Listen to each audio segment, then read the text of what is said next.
Once upon a time, there was a very righteous king. He had a lovely queen who gave birth to a beautiful baby. This made the king very happy. He decided to give his son a name that might help him in later life, so he called him Prince Goodspeaker. It just so happened that the prince was no ordinary baby. This was not his first life or his first birth. Millions of years before, he had been a follower of a long-forgotten teaching Buddha, a fully enlightened one. He had wished with all his heart to become a Buddha just like his beloved master. He was reborn in many lives, sometimes as poor animals, sometimes as long-living gods, and sometimes as human beings. He always tried to learn from his mistakes and develop the 10 perfections. This was so he could purify his mind and remove the 3 root causes of unwholesomeness, the poisons of craving, anger, and the delusion of a separate self. By using the perfections, he would someday be able to replace the poisons with the 3 purities: non-attachment, loving-kindness, and wisdom. This great being had been a humble follower of the forgotten Buddha. His goal was to gain the same enlightenment of a Buddha, the experience of complete truth. So people call him Bodhisattva, which means enlightenment being. No one really knows about the millions of lives lived by this great hero, but many stories have been told, including this one about a prince called Goodspeaker. After many more rebirths, he became the Buddha who is remembered and loved in all the world today. In time, the queen gave birth to another son, who was named Prince Moon. Shortly after both children began walking about, their mother suddenly became very sick and died. To help him look after his playful children, the king found a princess to become his new queen. In a few years, this queen gave birth to a beautiful, bright little boy. He was named Prince Sun. Since the king was so happy, he wanted to please his queen and reward her for bringing up all 3 children. So he promised to grant her one wish. The queen considered and said, "Thank you, my lord. I will make my wish at some time in the future." As time went on, the 3 princes grew into wonderful, playful youngsters. The queen saw that Prince Goodspeaker was intelligent and understanding. She thought, "If these 2 older princes remain in the palace, my son, Prince Sun, will never get a chance to be king. Therefore, I must do something to make him the next king." One day, when the king was in a good mood, the queen respectfully approached him and reminded him of the promised wish. He was very happy and said, "Ask whatever you want." The queen said, "Oh, my husband and king, grant that after the course of your life is over, my son, Prince Sun, will be the next king." The king was shocked by this request. He became angry and said, "My first 2 children are like bright stars. How can I give the kingdom to my 3rd son? All the people will blame me. That cannot be done." The queen kept silent. As happy as the king had been, he now became just as unhappy. He was afraid and filled with doubt. He suspected that the queen might destroy his firstborn children by some wicked means. He decided that he must make sure his children were safe. Secretly, the king called Prince Goodspeaker and Prince Moon to him. He told them of the queen's dangerous desire. He sadly said that the only safe thing for them to do was to leave the kingdom. They should return only after their father's death and take their rightful places ruling the kingdom. The 2 obedient princes accepted their father's order and prepared to leave. In a few days, they were ready. They said their sad goodbyes to their father and friends and left the palace. On their way through the royal gardens, they came upon Prince Sun. He had always been very affectionate and friendly towards his 2 older half-brothers. He was upset to hear that they were leaving for a very long time. So he decided that he too would leave the kingdom. The 3 friendly princes departed together. For several months they traveled until they reached the forest country of the mighty Himalayas. They were very tired and sat down under a tree.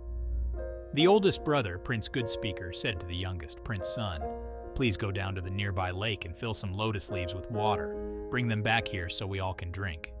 They did not know that the beautiful dark blue lake was possessed by a water demon. He was permitted by his demon ruler to eat any beings that he could convince to go into the water. There was also one condition. He could not eat anyone who knew the answer to the question, "What is the teaching of the gods?" When Prince Sun arrived at the shore of the lake, being dry and dirty and tired, he went directly into the water without any investigation. Suddenly, the water demon rose up from under the water and captured him. He asked him, "What is the teaching of the gods?" Prince Sun said, "I know the answer to that. The sun and the moon are the teachings of the gods. "You don't know the teaching of the gods, so you belong to me," said the water demon. Then he pulled Prince Sun under the water and locked him up in a deep cave.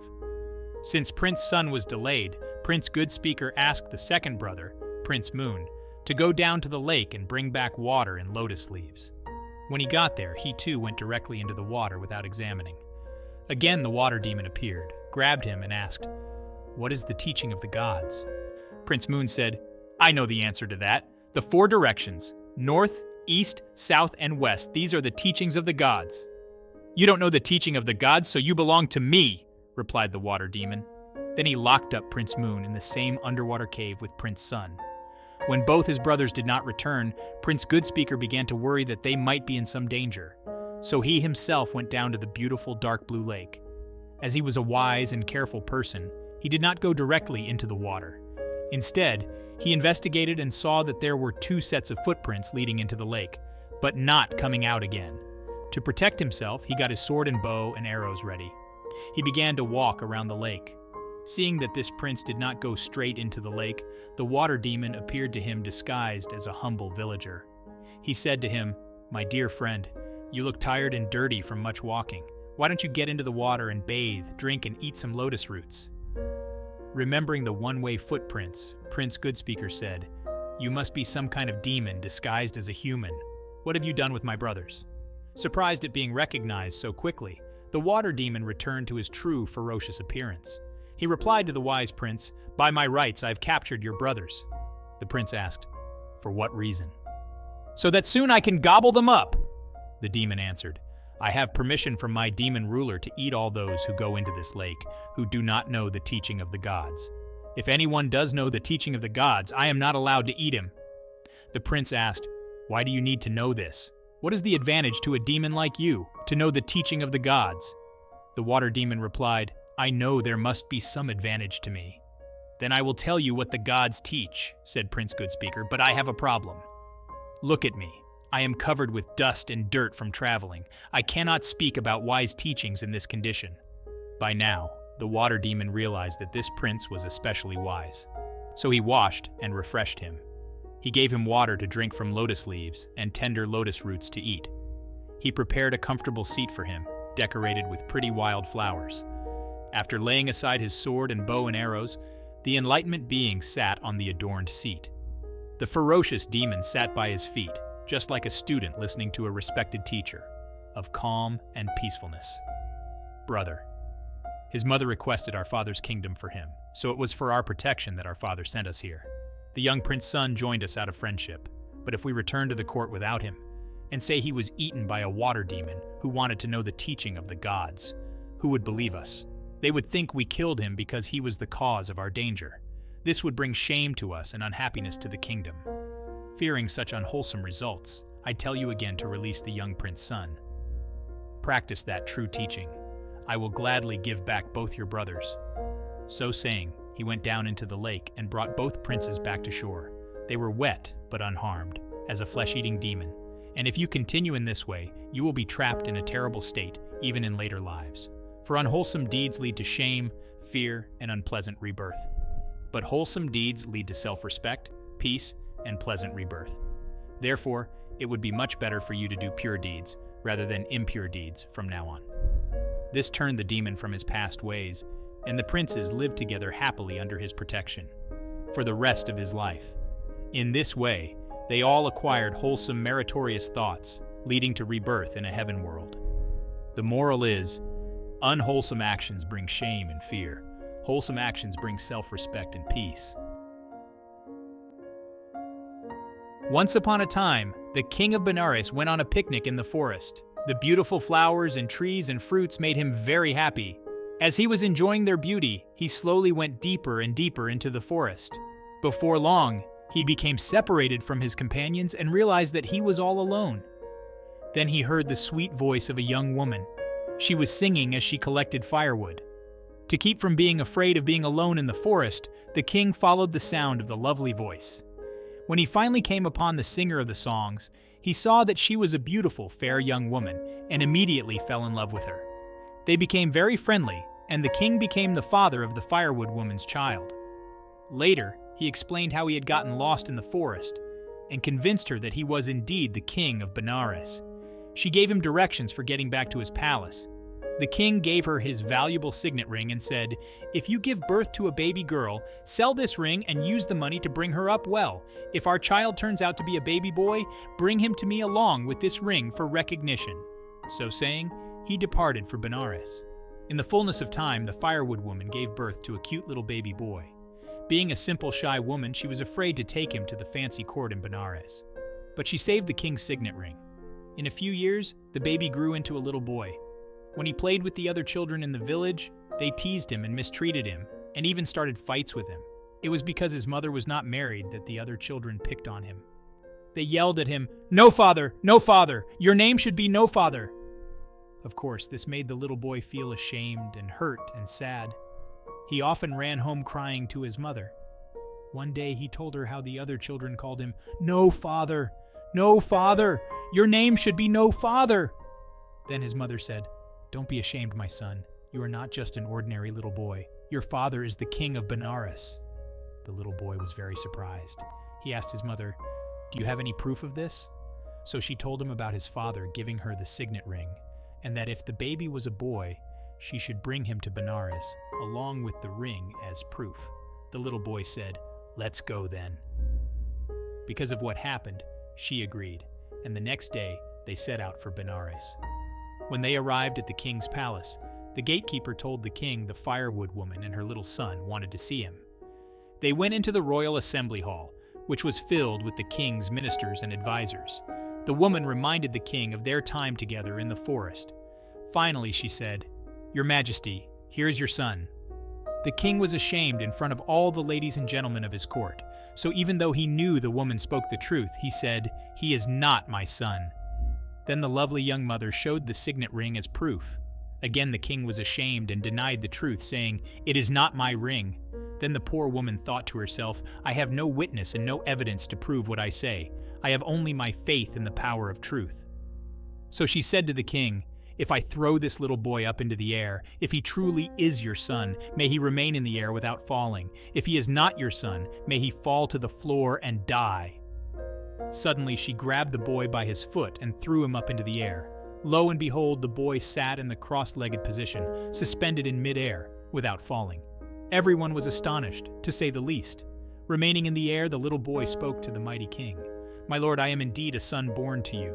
You take care of many people who are not related to you. You even maintain countless elephants, horses, and other animals. And yet you do not think of looking after and raising me, your own son. Please do take care of me and my mother." Hearing this, the king's pride was overcome. He was humbled by the truth of the little boy's powerful words. He held out his arms and said, "Come to me, my son, and I will take good care of you." Amazed by such a wonder, all the others in the court put out their arms. They too asked the floating little boy to come to them, but he went directly from midair into his father's arms. With his son seated on his lap, the king announced that he would be the crown prince, and his mother would be the #1 queen. In this way, the king and all his court learned the power of truth. Benares became known as a place of honest justice. In time, the king died. The grown-up crown prince wanted to show the people that all deserve respect, regardless of birth. So, he had himself crowned under the official name King No Father. He went on to rule the kingdom in a generous and righteous way. The moral is, the truth is always stronger than a lie. Once upon a time, there was a king who had 100 sons. The youngest, the 100th, was Prince Gamani. He was very energetic, patient, and kind. All the princes were sent to be taught by teachers. Prince Gamani, even though he was the 100th in line to the throne, was lucky enough to have the best teacher. He had the most learning and was the wisest of them of all. He was like a father to Prince Gamani, who liked, respected, and obeyed him. In those days, it was the custom to send each educated prince to a different province. There he was to develop the country and help the people. When Prince Gamani was old enough for this assignment, he went to his teacher and asked which province he should request. He said, "Do not select any province. Instead, tell your father the king that if he sends you, his 100th son, out to a province, there will be no son remaining to serve him in his home city." Prince Gamani obeyed his teacher and pleased his father with his kindness and loyalty. Then the prince went again to his teacher and asked, "How best can I serve my father and the people here in the capital city?" The wise teacher replied, "Ask the king to let you be the one to collect fees and taxes and distribute benefits to the people. If he agrees, then carry out your duties honestly and fairly, with energy and kindness." Again, the prince followed his teacher's advice. Trusting his 100th son, the king was glad to assign these functions to him. When he went out to perform the difficult task of collecting fees and taxes, the young prince was always gentle, fair, and lawful. When he distributed food to the hungry and other necessary things to the needy, he was always generous, kind, and sympathetic. Before long, the 100th prince gained the respect and affection of all. Eventually, the king came to be on his deathbed. His ministers asked him who should be the next king. He said that all his 100 sons had a right to succeed him. It should be left up to the citizens. After he died, all the citizens agreed to make the 100th prince their next ruler. Because of his goodness, they crowned him King Gamani the Righteous. When the 99 older brothers heard what had happened, they thought they had been insulted. Filled with envy and rage, they prepared for war. They sent a message to King Gamani which said, "We are all your elders. Neighbor countries will laugh at us if we are ruled by the 100th prince.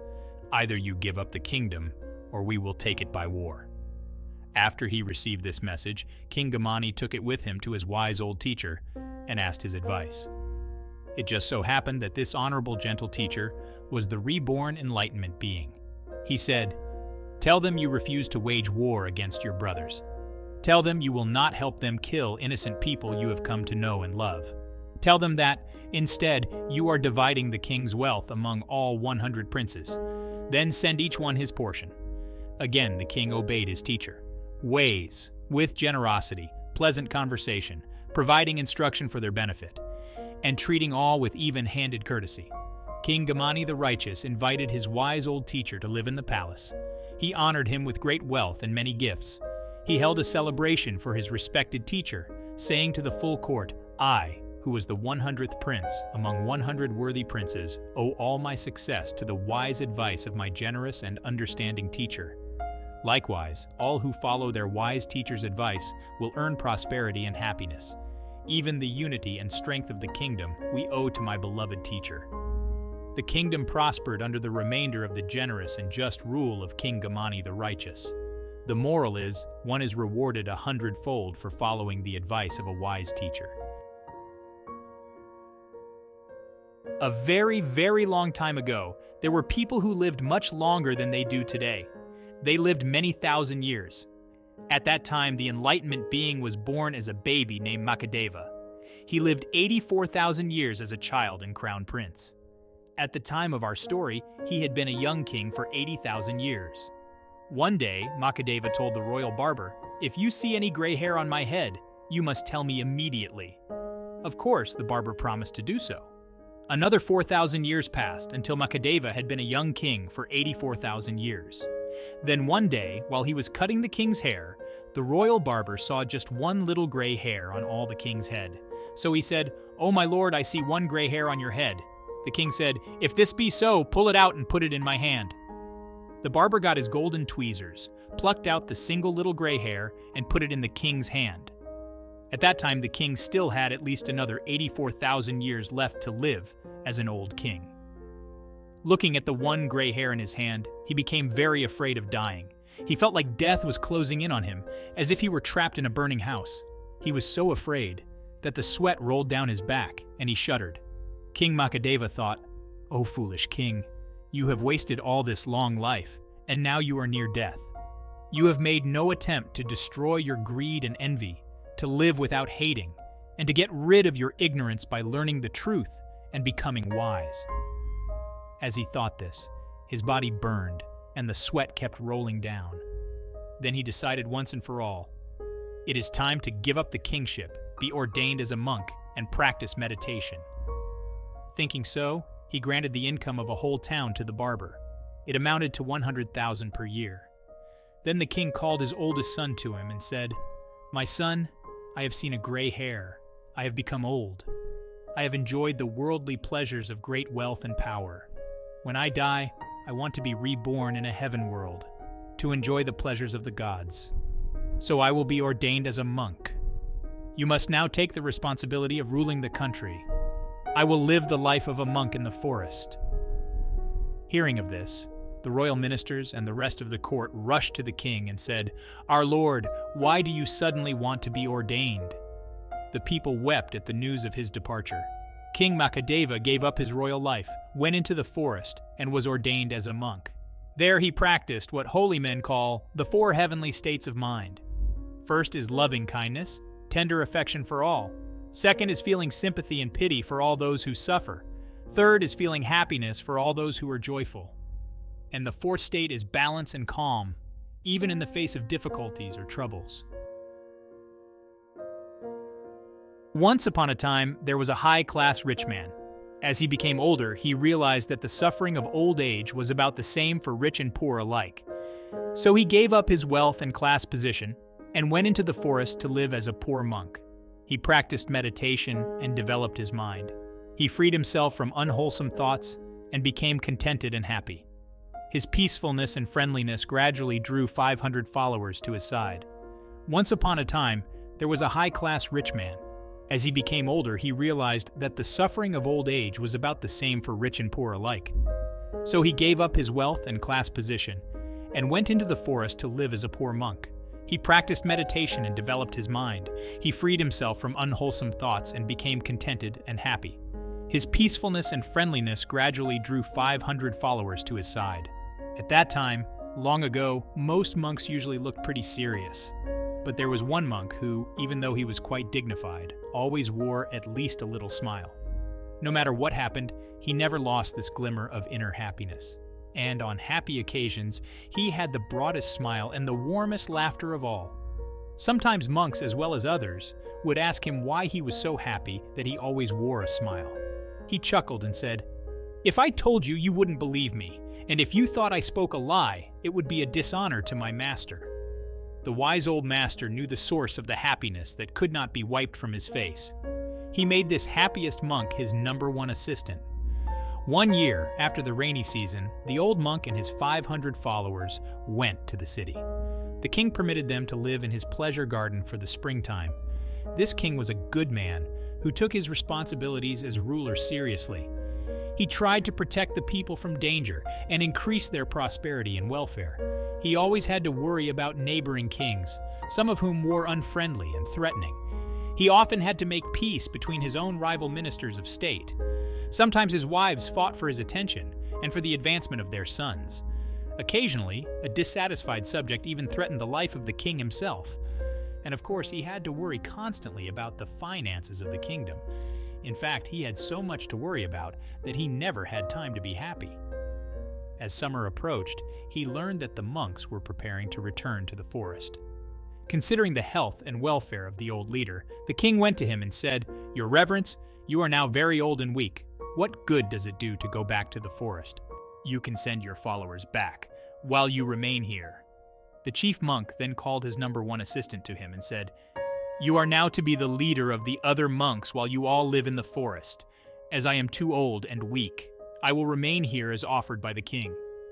So the 500 returned to the forest, and the old one remained. The #1 assistant continued practicing meditation in the forest. He gained so much wisdom and peace that he became even happier than before. He missed the master and wanted to share his happiness with him. So he returned to the city for a visit. When he arrived, he sat on a rug at the feet of the old monk. They didn't speak very much, but every so often the #1 assistant would say, "What happiness, oh, what happiness!" Then the king came to visit. He paid his respects to the chief monk. However, the one from the forest just kept saying, "What happiness, oh, what happiness!" He did not even stop to greet the king and show proper respect. This disturbed him, and he thought, "With all my worries, as busy as I am looking after the kingdom, I take time out for a visit, and this monk does not respect me enough to even recognize me." "How insulting," he said to the senior of the 2 monks. "Venerable sir, this monk must be stupid from overeating. That must be why he is so full of happiness. Does he lie around here so lazy all the time?" The head monk replied, "O king, have patience and I will tell you the source of his happiness. Not many know it. He was once a king just as rich and mighty as you. Then he was ordained a monk and gave up his kingly life. Now he thinks his old happiness was nothing compared to his present joy. He used to be surrounded by armed men who guarded and protected him. Now, sitting alone in the forest with nothing to fear, he has no need for armed guards.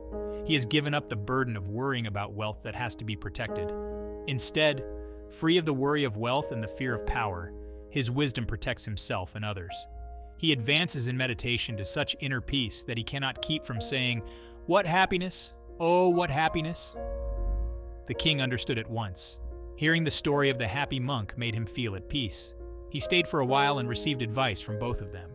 Then he honored them and returned to the palace. Later, the happy monk, who once had been a king, paid his respects to his master and returned to the lovely forest. The old chief monk lived out the remainder of his life, died, and was reborn in a high heaven world. The moral is, unattached to wealth and power, happiness increases. Once upon a time, there was a deer who was the leader of a herd of 1,000. He had 2 sons. One was very slim and tall, with bright alert eyes and smooth reddish fur. He was called Beauty. The other was gray in color, also slim and tall, and was called Gray. One day, after they were fully grown, their father called Beauty and Gray to him. He said, "I'm now very old, so I cannot do all that is necessary to look after this big herd of deer. I want you, my 2 grown-up children, to be the leaders, while I retire from looking after them all the time. We will divide the herd, and each of you will lead 500 deer." So it was done. In India, when the harvest time comes, the deer are always in danger. The rice is at its tallest, and the deer cannot help but go into the paddies and eat it. To avoid the destruction of their crops, the human beings dig pits, set sharp stakes in the ground, and build stone traps all to capture and kill the deer. Knowing this was the season, the wise old deer called the 2 new leaders to him. He advised them to take the herds up into the mountain forest, far from the dangerous farmlands. This was how he had always saved the deer from being wounded or killed. Then he would bring them back to the low lands after the harvest was over. Since he was too old and weak for the trip, he would remain behind in hiding. He warned them to be careful and have a safe journey. Beauty set out with his herd for the mountain forest, and so did Gray with his. The villagers all along the way knew that this was the time the deer moved from the low-lying farmlands to the high countryside. So they hid along the way and killed the deer as they passed by. Gray did not pay attention to his father's wise advice. Instead of being careful and traveling safely, he was in a hurry to get to the lush mountain forest. So he moved his herd constantly, during the night, at dawn and dusk, and even in broad daylight. This made it easy for the people to shoot the deer in Gray's herd with bows and arrows. Many were killed, and many were wounded, only to die in pain later on. Gray reached the forest with only a few deer remaining alive. The tall, sleek, red-furred Beauty was wise enough to understand the danger to his moving herd. So he was very careful. He knew it was safer to stay away from the villages, and from all humans. He knew it was not safe in the daytime, or even at dawn or dusk. So he led his herd wide around the villages, and moved only in the middle of the night. Beauty's herd arrived in the mountain forest safe and sound, with no one killed or injured.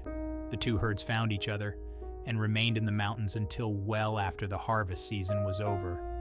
Then they began the return to the farmland country. Gray had learned nothing from the first trip. As it was getting cold in the mountains, he was in a hurry to get to the warmer lowlands. So he was just as careless as before. Again, the people hid along the way and attacked and killed the deer. All Gray's herd were killed, later to be eaten or sold by the villagers.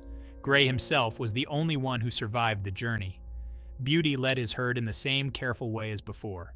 He brought back all 500 deer, completely safe. While the deer were still in the distance, the old chief said to his doe, "Look at the deer coming back to us. Beauty has all his followers with him. Gray comes limping back alone without his whole herd of 500. Those who follow a wise leader with good qualities will always be safe. Those who follow a foolish leader who is careless and thinks only of himself will fall into troubles and be destroyed." After some time, the old deer died and was reborn as he deserved. Beauty became chief of the herd and lived a long life, loved and admired by all. The moral is, a wise leader puts the safety of his followers first. Once upon a time, an unusual and beautiful deer was born in the forests near Benares, in northern India. Although he was as big as a young colt, it was easy for his mother to give birth to him. When he opened his eyes, they were as bright as sparkling jewels. His mouth was as red as the reddest forest berries. His hooves were as black as polished coal. His little horns glistened like silver, and his color was golden, like a perfect summer's dawn. As he grew up, a herd of 500 deer gathered around him, and he became known as King Banyan deer. Meanwhile, not far away, another beautiful buck deer was born, just as splendidly golden in color. In time, a separate herd of 500 deer came to follow him, and he was known as Branch Deer. The king of Benares at that time was very fond of eating venison, so he regularly hunted and killed deer. Each time he hunted, he went to a different village and ordered the people to serve him. They had to stop what they were doing, whether plowing or harvesting or whatever, and work in the king's hunting party. The people's lives were upset by these interruptions. They grew less crops, and other businesses also had less income. So they came together and decided to build a large deer park for the king at Benares. There he could hunt by himself with no need to command the services of the villagers. So the people built a deer park. They made ponds where the deer could drink and added trees and grasses for them to eat from. When it was ready, they opened the gate and went out into the nearby forests.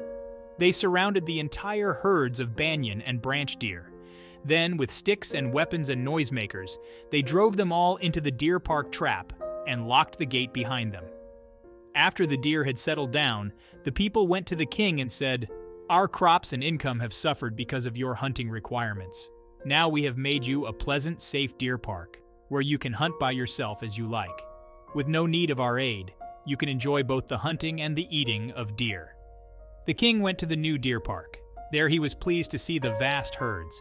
While watching them, his eye was caught by the two magnificent golden deer with large, fully grown antlers. Because he admired their unusual beauty, the king granted immunity to these two alone. He ordered that they should be completely safe. No one could harm or kill them.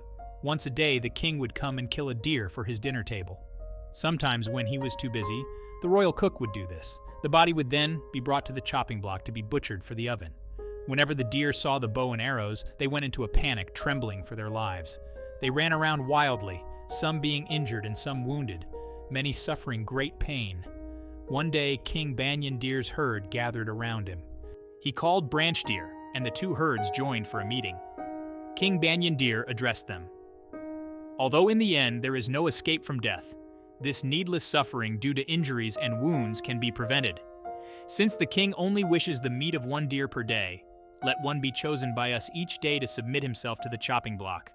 One day from my herd, and the next day from Branch Deer's herd, the victim's lot will fall to one deer at a time." Branch Deer agreed. From then on, the one whose turn it was, meekly surrendered himself and laid his neck on the block. The cook came each day, simply killed the waiting victim, and prepared the king's venison. One day, the turn fell by chance to a pregnant doe in Branch Deer's herd. Caring for the others as well as herself and the unborn one, she went to Branch Deer and said, "My lord, I am pregnant. Grant that I may live until I have delivered my fawn.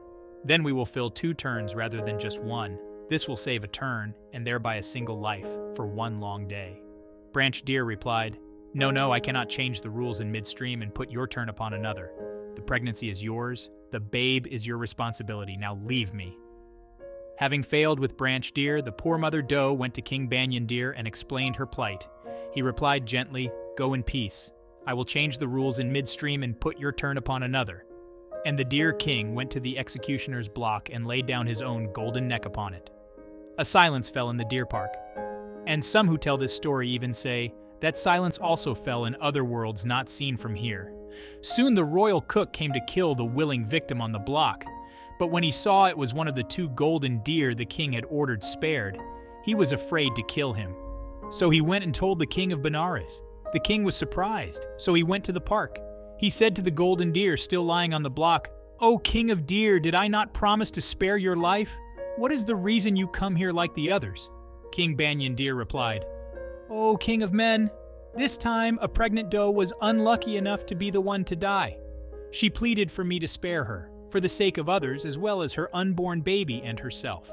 I could not help but feel myself in her place and feel her suffering.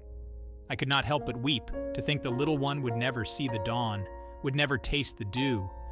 And yet, I could not force the pain of death on another, relieved to think it was not his turn today. So, mighty king, I offer my life for the sake of the doe and her unborn fawn. Be assured there is no other reason.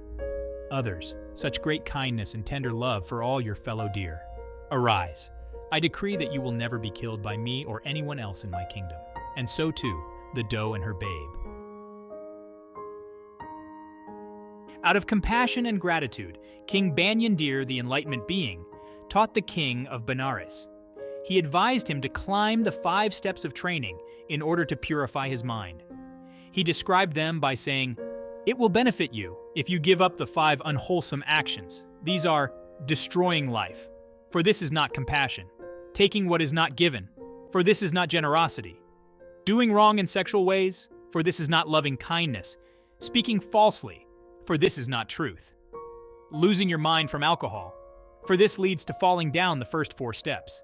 He further advised him to do wholesome actions that would bring happiness in this life and beyond. Then King Banyan Deer and both herds returned to the forest. In the fullness of time, the pregnant doe, who had stayed with Banyan's herd, gave birth to a fawn. He was as beautiful as a lotus blossom given as an offering to the gods. When the fawn had grown into a young buck deer, he began playing with Branch Deer's herd. Seeing this, his mother said to him, "Better to die after a short life with the great compassionate one than to live a long life with an ordinary one." Afterwards, her son lived happily in the herd of King Banyan Deer. The only ones left unhappy were the farmers and villagers of the kingdom, for given total immunity by the king, the deer began to fearlessly eat the people's crops. They even grazed in the vegetable gardens inside the villages and the city of Benares itself. So the people complained to the king and asked permission to kill at least some of the deer as a warning. But the king said, "I myself promised complete immunity to King Banyan Deer. I would give up the kingship before I would break my word to him. No one may harm a deer." When King Banyan Deer heard of this, he said to all the deer, "You should not eat the crops that belong to others." And he sent a message to the people. Instead of making fences, he asked them to tie up bunches of leaves as boundaries around their fields. This began the Indian custom of marking fields with tied-up leaves, which have protected them from deer to this very day. Both King Banyan Deer and the King of Benares lived out their lives in peace, died, and were reborn as they deserved. Thanks you everyone for watching video.